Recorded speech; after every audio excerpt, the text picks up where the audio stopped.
Sortuæxli er í raun alvarlegasta gerð húðkrabbameins. Það er auðvelt að greina sortuæxli og í raun fjarlægja það ef að það greinist á byrjunarstigi. En það er erfitt að eiga við sortuæxli ef þau eru farin að dreifa sér og mynda meinvörp.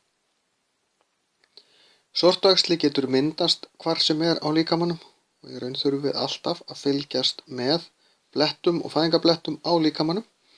Fylgjast með ef þeir hafa breytt sér á einhvern hátt, til dæmis stækkað eða breytt litum, eru ósamhverfir og klæjar í þá, eru með óreglulegan jaðar og hafa fleiri en einn lit eða eitthvað þess háttar.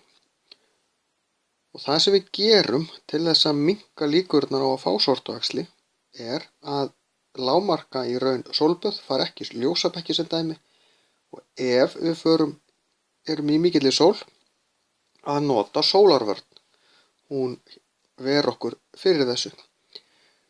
Síðan þurfum við líka að fylgjast vel með húðin okkar, fara annað slagið til húðsjúkdómalæknis og láta athuga með bletti sem okkur grunar að gætu verið einhverjar breytingar í. Því að ef þetta greinist snemma, þá er ekkert mál að eiga við þetta. Það getur hins vegar verið mjög snúið ef við látum ekki fylgjast vel með.